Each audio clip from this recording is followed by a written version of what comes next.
the Google Guru, will now speak to you.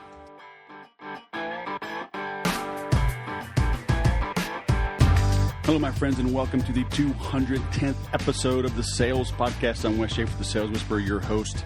If you missed number 209, go check out Brian Harris, owner of Video Fruit. I've known him for a while. The guy is killing it out of Tennessee, and he gave some very specific instructions on how to build your email list, how to increase your number of subscribers, which he said was the number one thing that top marketers wish they had done earlier. He peeled back what successful business owners and entrepreneurs do, and building their list is the number one thing they all wish they had gotten done right earlier, and it's what they still focus on today. And Brian shares specific tips on how to grow your list. So be sure to check that out. That is at thesaleswhisperer.com/session209. Next episode, we have Mr. Peter Caputa. He is the VP of Sales at HubSpot. I've been using HubSpot now for a couple of years, since September 2014. My website is hosted on their hosting platform. I'm using their CRM as well as their marketing automation. Peter was the 15th employee of a now multi-billion-dollar corporation, so he has some unique insights on growing a small business into a big business. He was instrumental in leading their partner channel. So, I'm considered a partner. So I think, if I remember correctly, partners are accounting for somewhere around 30% or more of the company's sales. And he helped spearhead that. So some great insights coming up on small to large businesses, as well as automation, marketing automation, the salesperson's role in today's technical, social media driven world, as well as growing through partners. So you want to make sure and tune in for that. Today we have Mr. Martin Shervington. I won't get too much into it and steal the thunder, but we've known each other a little over a year. You'll recognize his accent as being from across the pond. He is the only Google small business certified partner, some kind of title like that. He's the only one in the UK, and there's only 34 in the world. So this guy understands Google. He understands SEO and keywords, social media. He's built up, I think, over 1 million followers in his communities on Google+. He's just a wealth of knowledge, and you'll see that he is a fast talker, not in a bad way. He's just energetic. So you may want to dial this back and maybe listen only at 1.5 speed rather than the normal double speed I usually recommend. So you're in for a treat today. I haven't mentioned this in a while, but I am doing the swim again, the Tampa Bay Frogman Swim. It's in January 2017. It raises money for the outstanding charity called the Navy SEAL Foundation. A classmate of mine from the Air Force Academy is still a Navy SEAL, and I do this. This will be my third year participating. But you can donate at helpwesswim.org, helpwesswim.org. 100% of the proceeds go to the Navy SEAL Foundation, and you get to support my Air Force big body plowing through 3.1 miles of cold Tampa Bay water. It's a 5-kilometer swim. It ain't no joke. So I appreciate your support. Again, it's at helpwesswim.org. And anytime you visit any of these podcasts or any of the notes from these episodes, you'll see a big icon where you can donate. And as well as in any of the blog posts or pages in the footer, I've got their big logo as well. You can donate there. So I appreciate your support. Now let's bring on Mr. Martin. Martin Shervington, all the way from Bath. Did I say that? Bath, England. You said it right. Official Google Small Business Advisor, one of only 34 in the world, and the only Brit. Welcome to the Sales Podcast. How the heck are you? I'm good, mate. How are you? I'm good. Thanks for carving out a little time. We had to reschedule. I think like the Queen or somebody needed some consultation, right? So you had to blow me off and reschedule. Or maybe you were just hungover. Are you really British? I heard Brits don't really get hungover. So if you get hungover, then it's a test that you're not really Brit. Is that true? We had a lot of stuff going on in the UK. You may have noticed. Oh, so were you the one facilitating Brexit and stuff? You were behind the scenes. I was in London, manipulating votes and persuading people to see things from your point of view. I run the UK community on a certain social network, so I'm going to go for yes. Oh, all right. Very nice. Very nice. Well, we've known each other a couple years now. Did we meet at Social Media Marketing World? I think it was. We did. And in then 2015, right? And then I saw you at Icon. I still have some pictures of you and me on stage. Yeah. It was cool. Saw you again this past Social Media Marketing World. Got to introduce you on stage. But for our listeners that may not know who you are, would you mind taking a minute or two? And really a minute or two, because I know you can talk for like 87 hours straight. We have like 40 minutes, all right? And we got a lot to cover. So a minute or two, give us a little thumbnail sketch of who you are, what you do, and then we'll dive down the rabbit hole. Cool. Background. So many moons ago, did law and business studies, my degree at Birmingham University. I then later on did a postgraduate University of London, organisational psychology. Throughout everything, there's been a big marketing strand, communication and leadership. So I've run various businesses. I live between the UK and the US. I have a company called plusyourbusiness.com.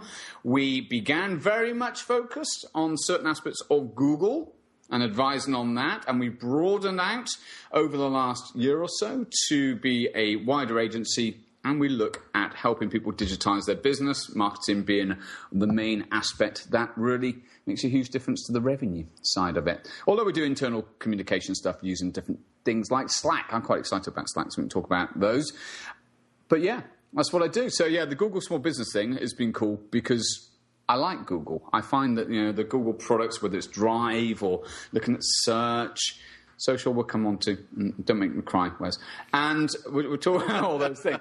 But really, it's business. My speciality, I reckon, is companies' revenues between $500,000 up to about 20 million. But I do consult larger organizations as well. Yeah. So you said you made broaden from Google into more of digital marketing in general. Is that what you mean? Yes. So in the last 6 months, I've delivered 3 courses for lynda.com, which is a LinkedIn company, which is now a Microsoft company, which have been on Facebook comments, with all the comments generally on social. There's a course on that. There's another one on reviews and reputation management, and there's another one on Google AdWords. So that kind of gives you an idea of the different areas that I'm producing well-polished content on. But ultimately, it's what's going to move the needle for an organization, for a small business. So you have a course just on Facebook comments? I've got it on comments, but they put it in the Facebook category, so I'm saying it's on Facebook comments. It's the psychology of how do you engage people, how do you build community. That's really a lot of it. Yeah, there's like 30 videos on that. I'll keep you busy for an hour. Okay, so can you give us a little snippet? I mean, what are people overall doing wrong and need to improve on Facebook comments? Well, let's say across any platform. First thing is understanding notifications.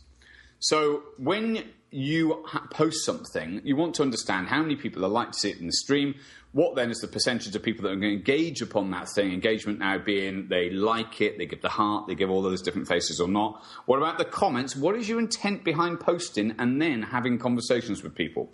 From a business point of view, are you then moving those people up into another area of, for instance, a private group? Are you then running events? How are you using this potentially as part of your funnel? So instead of just spinning plates, which sometimes we all do, I think, on social, is how do you use this? How do you use comments in order to build relationships that turn into business? You like that? So, all right. So riddle me this, my Bath, England friend. How should one juggle and spin the plates of a personal profile, a public page, and a private group?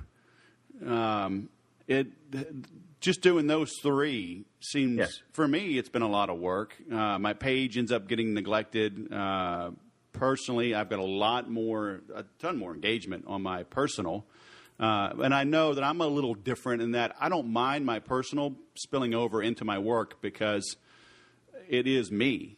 And so I'm happy with alienating some people, pissing off some people. Like, you don't like me, I'm not going to modify myself or tone it down, right? I want people that are attracted to me and think like me for the most part, right? I'm not just going out there totally slaying everybody's sacred cow, but still, I'm certainly not politically correct. But how does one juggle those three? And how do you know where to focus? When is it time to build a private group? And should it be a private paid group or just a private group and you get approved, before you take them into a paid private group? There's so much to juggle. Do you want to just answer? I'll answer one question at a time. No way. Answer all at the same time, simultaneously. Then I'm going to do the tracks. Yes. I'm going to overlay them all, so all the tracks are just jumbled. Yes and no to everything. Okay, profile. You and I, because we've been in the social media marketing world, and I'm sure other people who go to conferences, a change happens. Is that you almost make a decision to open the boundaries of your Facebook up to anyone you've met that's friendly. I don't know if you had this. It's like, oh, my Facebook's changed. It's not friends and family. There's a much broader sort of collection of people. And it's big. It was for me, 20, whatever it was, maybe 13 or 20, 2014. Suddenly, 200 people probably wanted to be connected.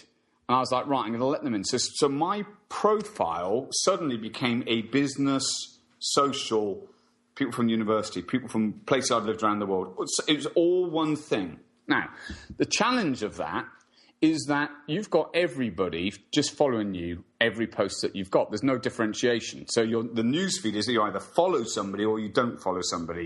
You don't choose the nature of the content.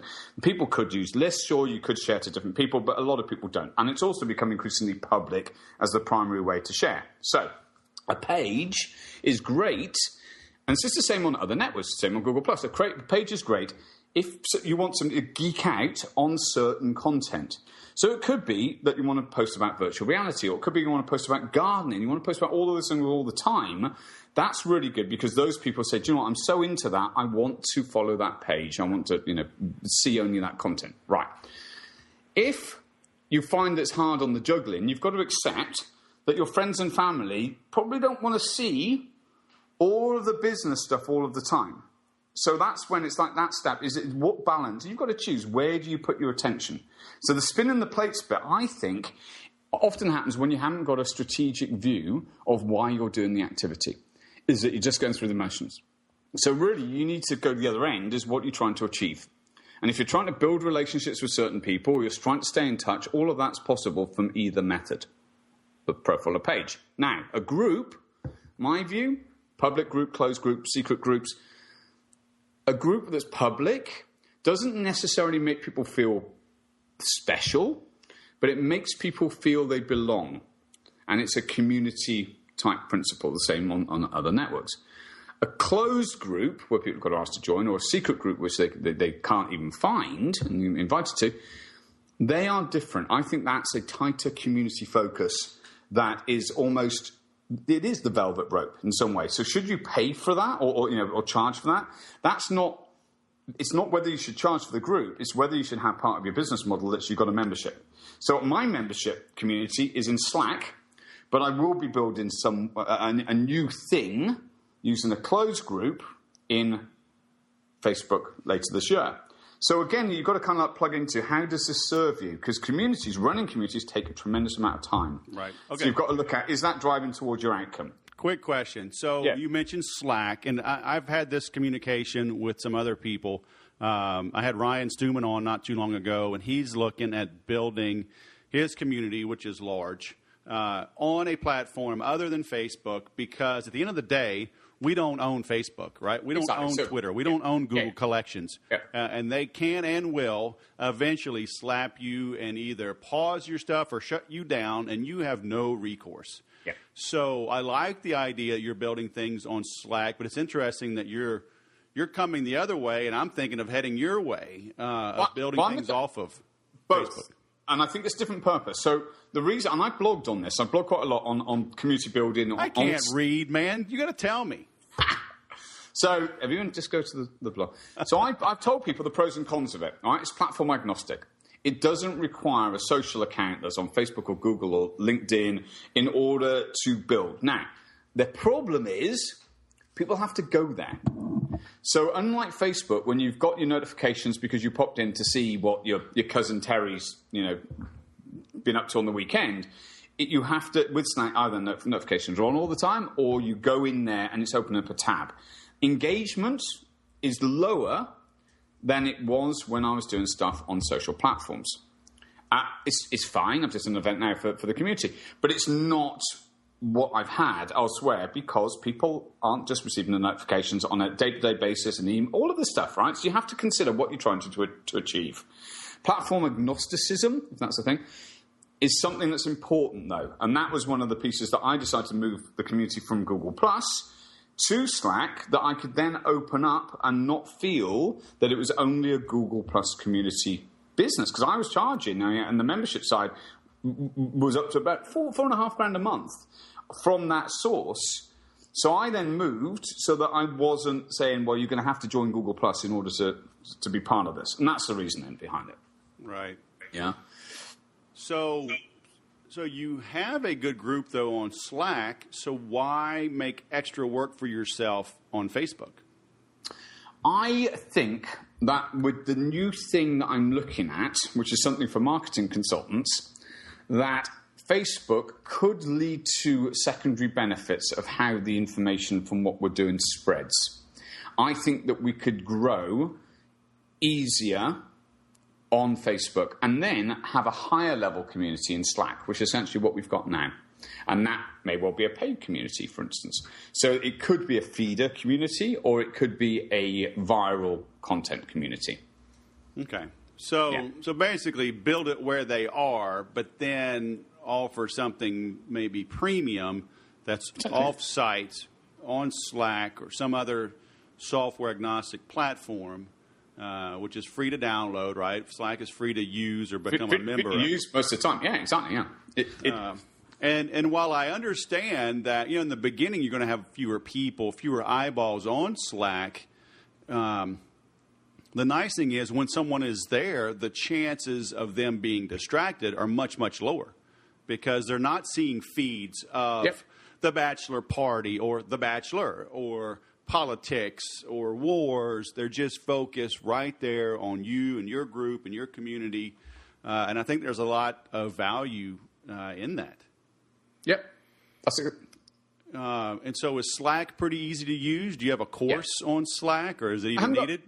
I don't think you need it to start with. I have got blogs on it, and in fact, I will put something together that is what I've learned about running virtual teams using Slack. Okay. Because that's now what I'm doing. I've got people all over the world that I pull together into one place, and it's fantastic for certain things, and other things you have to use Google Drive and not try and use Slack to hold information, for instance. It's better to use elsewhere. But what's the great thing is you can pull in. So Hangout, you can start a Hangout from within Slack. You can pull in your Google Analytics in Slack. You can pull in feeds like Twitter. You can pull into channels. People can email into those channels so that you just give people an address and it falls into, push your emails into essentially. So there's different ways of categorizing the information that you want pulled into your business. I look at it as like a command center. That's how I see it. So I have a command center for Plus Your Business that different people belong to different channels and we have conversations on different aspects of projects that are going on. It's neat. I'll tell you what it is. It's an alternative to email. That's the way to think about it from a virtual team point of view. Right. You said something, and I'm drawing a blank on, because it was, so you're pulling in these feeds, and that's cool. How do you get people there in the first place, I guess? Because obviously it's the chicken and the egg, right? It's great to have this cool platform. But, what I was thinking was, why do this on Slack versus like setting up your own membership site on WordPress? Like use Memberium, if you have Infusionsoft, or, they have iMember 360, you have Kajabi, or all these different tools that can create a membership site. Is it because it's free and because it's pretty much universal on any platform? Yeah, and it's dynamic. I think a lot of people are building bots that will push information in, and I think that's something that's part of an ecosystem that I like. Build in bots? Yeah, bots. So a bot is connecting between, for instance, Google Analytics and your accounts in Google Analytics and then a particular channel. So a stats bot does that, and you connect your account You've got 10 free integrations. So basically, almost like Zapier, just providing connections between your various tools. Okay. Yeah. So there's things like that, which I think are... you can customize it. You can make it yours. Yeah. But again, let's jump back to I always think strategy, and then underneath that tactics, and underneath that operational. It's like, hold on, what is going to serve you strategically in your business? And then make a decision on the software that helps you reach those strategic outcomes, as opposed to getting caught in the software. Right. Yeah. All right. So I'll do a little research on that. Yeah. Let's dive into the other part of that chicken and the egg, driving traffic. Using tools, using social media, but using other things such as AdWords, right? Do you get into that? Like in this official Google Small Business Advisor, I'm assuming based on that title, it's comprehensive, right? You're helping them with social media, but you're helping them with paid traffic as well, right? Yeah, I mean, it's marketing. Really, is what we're doing. And it could be everything from reviews and reputation through. I mean, the AdWords course that I did for lynda.com this year, it was such an enormous amount of work on the research for me to go, okay, well, let's now look at what's going to be useful for a business, but also how many pieces, how many modules are almost semi-self-contained. Take an example. Remarketing. Remarketing on YouTube views on your video. I was on your channel the other day, by the way. On YouTube. So if a video gets watched a certain way through, you can then remarket, like retargeting on Facebook, to those people that viewed. So you start to see as an integrated process within your marketing. Well, if I've got people over there that are paying attention there, but I don't know who they are, but they subscribed or they liked or they viewed a video, you can then go and follow them around the web and see if they want to take the next step. So then you jump to Google Analytics. Well, you want to segment your lists. If somebody lands on page A and they're interested in that thing, then you can potentially retarget or remarket to them across the web that's with messages about A. If they land on B, you go to B, and so on. So you tie AdWords analytics and the social, but in this way, YouTube, back in. But when you're saying about traffic, landing pages. Just going back old school, driving traffic to well put together landing pages, seeking one action on that page, get a conversion, whatever that conversion is, and then move them into the funnel, whatever that is, using Infusionsoft, HubSpot. I'm on a project with HubSpot at the moment, or using HubSpot software. It's great if you do the detail. What's not great... That detail is brutal. I mean, let's be honest. You and I talked about this. I've been in tears. You know, the different platforms. It's brutal to learn on your own. It's brutal to hire someone. There's so many idiots that don't get stuff done. Agreed. Either they're competent but lazy, or they're desperate, so they overpromise and underdeliver. Yeah. It's just so... brutal. That's the word. But if you don't do it, you cannot expect to get the results. So, from AdWords through to the end point, what you're actually looking for? Sales. You're looking for sales. It's sales. So, sales, baby. Let's pause for a moment. Let's cue the music. The clouds part. The cherubim come down. Sales, baby. That's why we do all this, right? Amen. That's why I had you on the show. We can now end the podcast. Have a good day. Cheers. There we go. But forgetting that and looking at method or looking at the tech, it's like, all of that's nice. Yeah, I always talk about three things: brand, talk about conversions, and I talk about community. And brand's important, but you can get caught on social just building brand and not drive into that endpoint, because it is a pleasant social environment. But the conversion side is where the detail is. And it's percentages. It's how many people came, how many people converted to... Goal 1, goal 2, goal 3, excellent. There you got the sale at the end. It's what you've been doing. It's the mentality that's been there when you do the work using. I've been on Infusionsoft for years, but HubSpot now is the same process for me of going in and challenging. And I can tell you, it's been a month and a half, and I'm down the rabbit hole doing the detail, doing the courses, doing all of this stuff, because if I don't know what everything does, I can't use that tool to optimize. So I'm training the team out to be taking it. So we're working all together so we can take on more clients.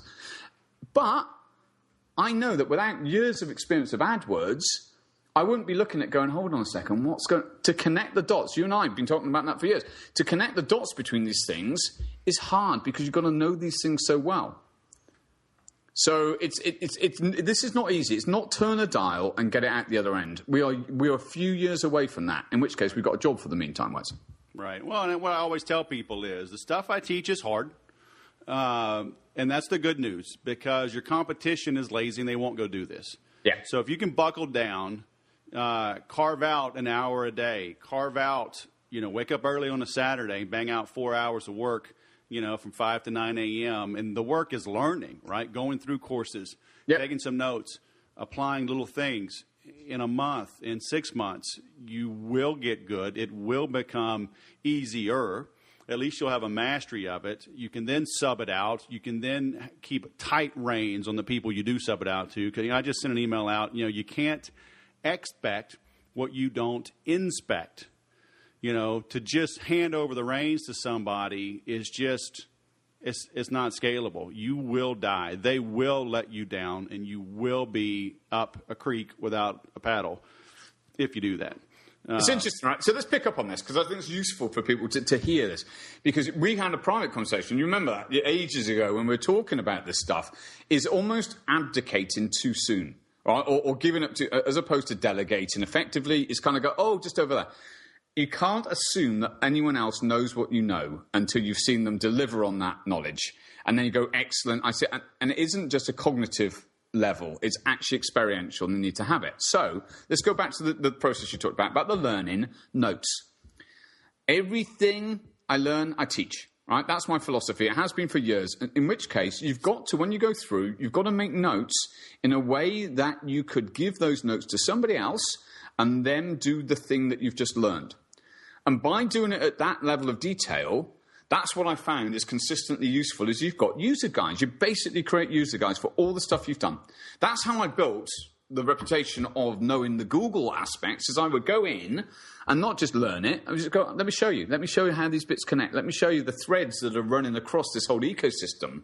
Yep. And I love that. It's geeky work, but people started to go, okay, this guy is beginning to give processes that even if people had all the pieces, they weren't displaying. Right. So you build a reputation of knowing what you're talking about by helping other people learn those things. And its shift of mentality is not worrying that if you want to do it on social, it's not worrying that you're giving up the goal. You keep on learning. And you've moved on to the next thing and the next thing and the next thing, and people are still processing the last. So I think that philosophically, that's a way to build yourself and a reputation for yourself of being helpful, and hopefully people getting in touch and working with you. Yeah, you have to do that. I mean, we have 27 steps to publish this podcast, and they are written down, so I can hand it over to somebody. And I learned that. I first learned that in 1993. My first station, I was in Osan, Korea, and we had to make user guides, like I said, for the equipment, right? Yeah. We had to make it under the assumption that the boss was shot in the head, right? Because it's war. And the next guy shows up, steps over your dead body, grabs the manual and says, how do I work this equipment? Because if they don't, then they become the next dead body. And ever since then, I've just had this analytical, because you'll see, it bugs me to no end, software companies, they'll do this, just go here, and click, and you're done.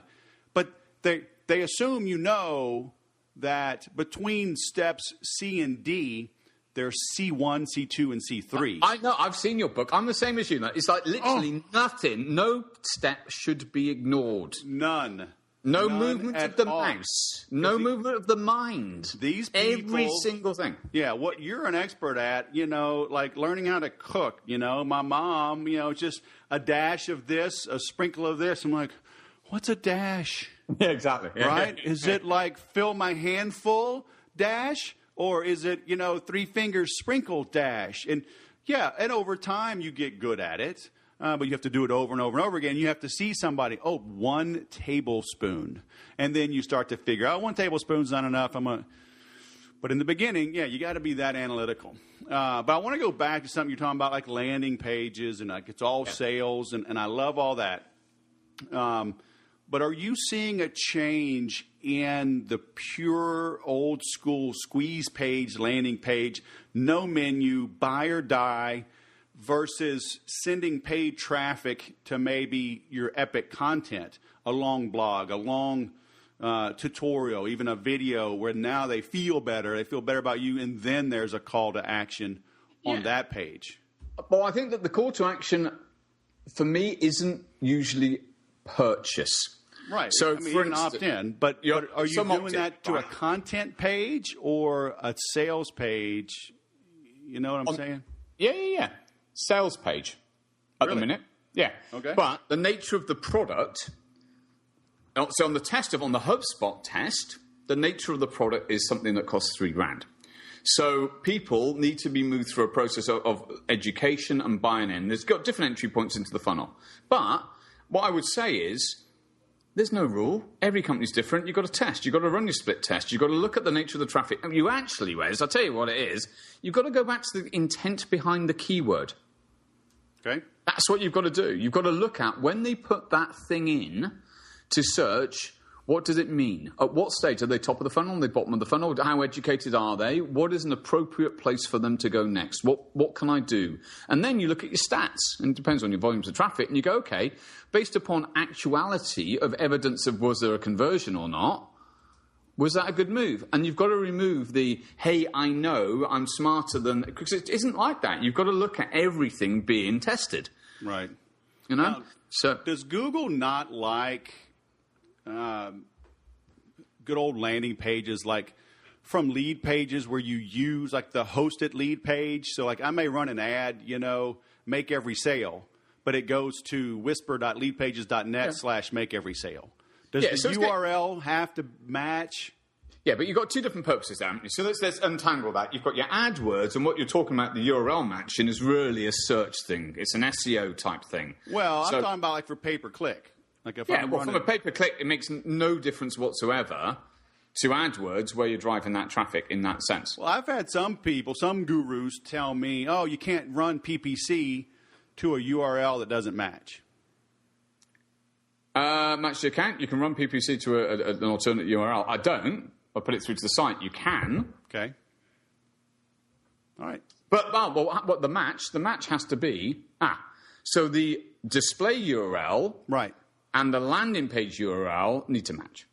Okay, so that's what they were telling me. But yeah. And because we had a client a while back who was screaming and yelling, and I haven't run a lot of paid ads, so I had a guy helping me, and he's like, "Look, you can't run an ad that says, acmebrick.com on the display." But then it goes to acmebrick.leadpages.net/buy cheaper bricks. Yeah, I believe he's correct. Okay. Well, that did happen. I mean, Google was not allowing it, and the guy was losing his mind, the client, and we're trying to explain, like, dude, you need to export that page. You need to use the plugin from Lead Pages, make it your own page. It wasn't that big a deal, right? But he's like, why can't you just send this traffic? And so that was news to me. So, but that's still the case, I guess, right? And I guess that makes sense from you don't want spamming or phishing or whatever, but when you're using a reputable company like Unbounce or like Lead Pages, isn't Google smart enough to know, like, can't they run all their bots and spiders? You see this conversation. This is when I kind of go, just let me know how it works out with that problem. Yeah, it just won't be. Yeah. All right. So it is what it is. All right. So look at the intent, keywords. Yeah. Look at the stats, test and measure. I know nobody ever wants to hear that. They want the one answer. That is the one answer. Yeah, the one answer is make a bunch of tests. We're talking at the keyword level. We're talking actually. Here we go. So this if we want to keep in this rabbit hole, here's something cool for people. If you're looking at AdWords, go to a campaign, go to the keyword tab, and there are 3 things that come up under the keyword tab. On the right-hand side, it says search terms. Then it has negative keywords, and then it has keywords. I can't remember the order, right? So you've got search terms. Let me tell you what this is. That search terms bit is the search terms that have triggered the ads to appear, not the clicks. They've triggered the ads. That is what people are searching for. even if you're not getting clicked, think about this. This is different to just looking at your clicks. Because if you find that at that point you've got loads of people searching for a certain term and it's not getting the clicks, well, guess what? Your ads are probably wrong. If you want that term, you go and you create another, potentially ad group, and you start to focus on that and you start to differentiate out. That is really useful information. So you've got to go into the detail and start to understand what you're being told as opposed to chasing the outcome right off the bat, because it's going to take time to refine your account to get the outcome. Right. Because what you want is your landing page to be the ultimate answer to the keyword, whatever it was, query, etc., that somebody would want. Yep. And that's the match, is make the ads the same, make it so much, oh my God, you are the answer. Whatever that may be, I've got a plumbing problem, what's that? And going from there and building a relationship with people. I think people get in trouble. They don't realize the nuances and the complexity, because I've seen PPC experts, quote unquote, right? And they are very good at using the tool. They're very good at logging into Google Analytics or Google AdWords and creating the ad sets and the campaigns and blah, blah, blah. But they're terrible at copywriting.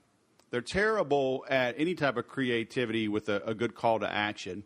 They never get into really any type of conversion best practices on the landing page. That's the thing, right? So we've talked about connecting the dots. What about the sequences that people go into? What about the campaigns, right, or so the workflows in HubSpot, as you call them?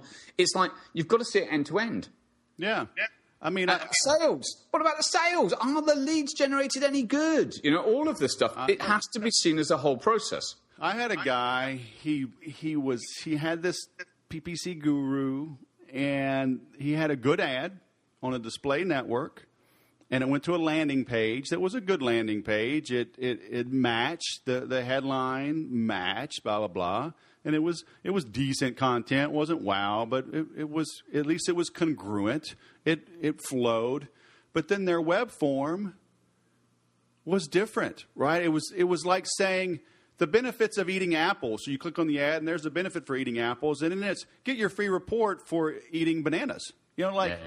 Well, okay, maybe a guy that eats apples would like bananas, but I came here looking for apples, and now you're trying to give me info on bananas. And the guy's like, well, I'm not getting good conversions. Like, well, no shit, Sherlock. Yeah. It's a lazy last step. It's like, oh, we're almost there. We're just going to put up what we've got already. And that one thing was deadly to the success of the campaign.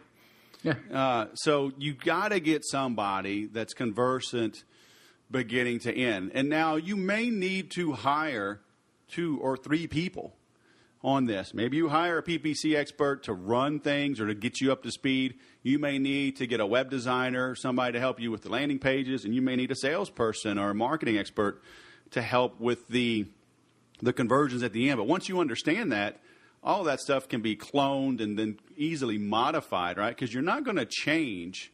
Like that guy, if you were selling apples, it's not very hard to change the report in the landing page to sell bananas.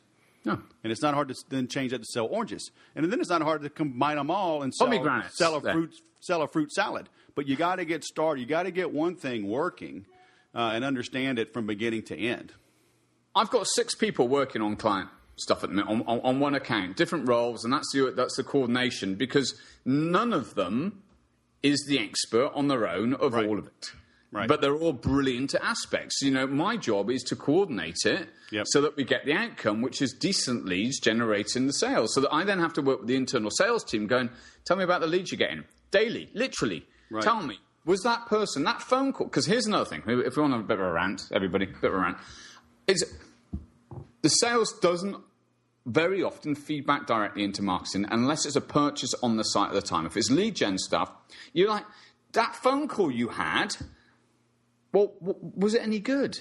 Are they going to? When's it going to convert in time? And you need to feel that as the marketer. If I'm running PPC stuff and I run, sort of a couple of grand a day sometimes for clients. If you're doing that sort of stuff, you don't want to be wasting a couple of grand a day. You want the feedback to be tight loops. So you have to work internally. It's like it's not hey, you've got this black box, plug it in, and magically you're going to get loads of business at the end. And it's like, no, we're going to help you build the funnels in your business, get the thing to work, and it needs everybody on board. And I think that marketing agencies that try and sit outside the business, it's hard. You want to be in there having conversations. Yeah. My view. Yeah, you have to really understand what's going on. And that's why, really when people, like, they'll call up and like, well, I just want just you. It's like, you can't afford just me, because I do understand this from beginning to end, because I've lost money and I've lost sleep and I've had to scream and yell at people and been screamed at and yelled at by clients when we mess it up.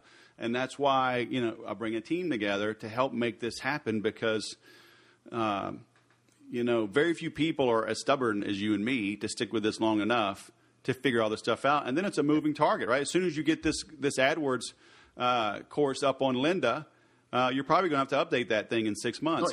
Not yet. Next year, good new interface. Yeah. So, all right. Well, we're coming up towards the end. What I like to do is ask, imagine that our listeners are traveling, they're on a plane, they're in a car, they're jogging, they can't really take action right this second. But what do you want them to do? What do you want them to take away from this one thing, right, to stick in their brain, even while they're sweaty? They get back to their house, they're going to shower. What do you want them to do? Like before they shower, or as soon as they shower and they're at their desk and they can work, what should they do as a result of this conversation to make a difference in their sales growth? Set an outcome. Set an outcome. What are you trying to achieve, and put a figure to it. Put a figure either to like revenue, ideally, and knowing what the constitution is for that, number of products sold, etc. And let's say on a monthly basis. Start with a figure. Then here's the magic piece, which we haven't touched on, but work out this. How much would you pay for a new customer? So if you know that, you can then go back to how many leads, how much traffic does it take to generate one new customer?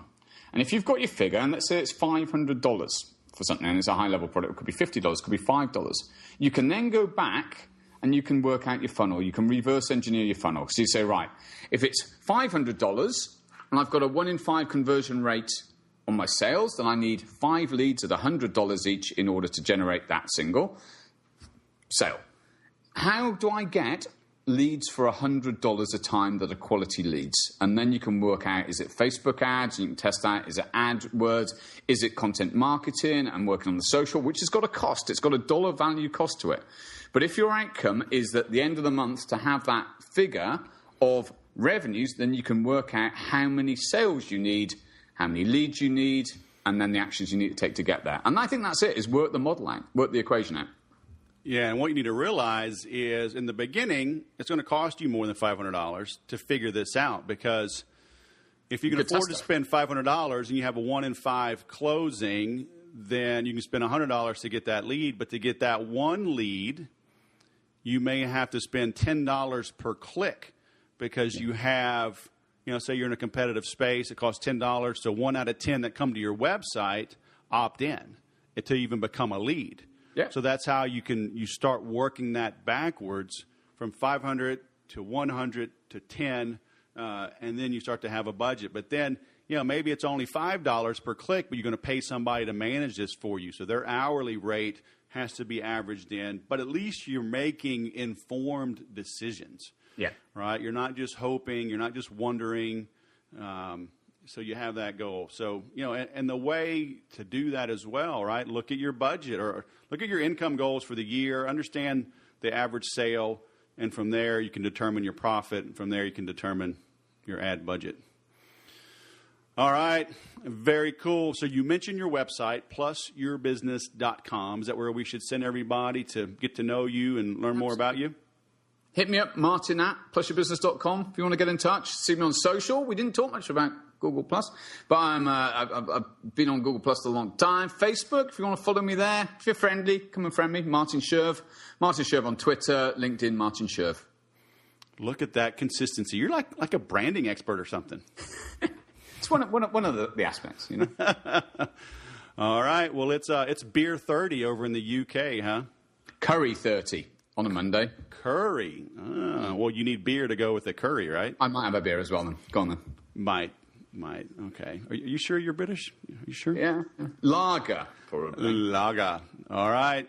Martin Shervington from Bath, England. Thank you for joining the Sales Podcast. Always a pleasure to see you. All right, man. Have a great day. Take care. How you like them British apples, huh? I thought Martin had some great insights on, alternatives to Facebook. I'm looking into Slack as well for some of my membership sites.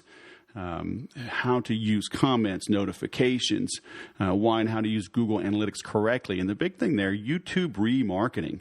YouTube is not going away, obviously. Google has shown their wisdom in buying them many, many years ago. They are the number 2 search engine in the world. Maybe they'll become number 1. Who knows? Video is certainly popular, and it cuts through the clutter. So I am also reevaluating how I use and leverage YouTube. So it's all about video. Look how Google or Facebook is doing, live.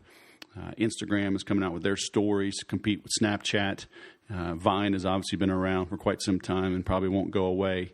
Twitter lets you embed a lot more video, longer video in your tweets. So video is here to stay. So go back and take notes on this. Listen again. Martin talks very quickly. But he's just a smart guy. He's a sincere guy. Reach out and connect with him, and he'll give you the shirt off his back. He's just that kind of guy. That's why I like to have people like him on the show, and it was great having him. You can check out the notes and the links, everything we talk about at thesaleswhisperer.com/session 210210. And please donate to my Tampa Bay Frogman Swim, helpwestswim.org. And while you are checking out the notes and donating, check out the Inbound Sellers. It's my daily free email. I've got some nice, interesting little things I'm going to be talking about and promoting here very soon. And when you are getting my daily emails, you will be the first to know. And again, it's inboundsellers.com. That'll forward to a landing page, or anywhere on the website. You can click the calls to action. You'll also see it on the right-hand side. You can opt in from the blog. It ain't no spam. It's good stuff, and I write it personally. So thanks for listening. Please be sure to comment. Please share this. Please give 5-star reviews on iTunes. It really does help. Lets me know you're out there. Lets me know you appreciate what I'm doing. And that gives me the fire in the belly to continue helping you for free. Thanks for listening. Remember to sell different.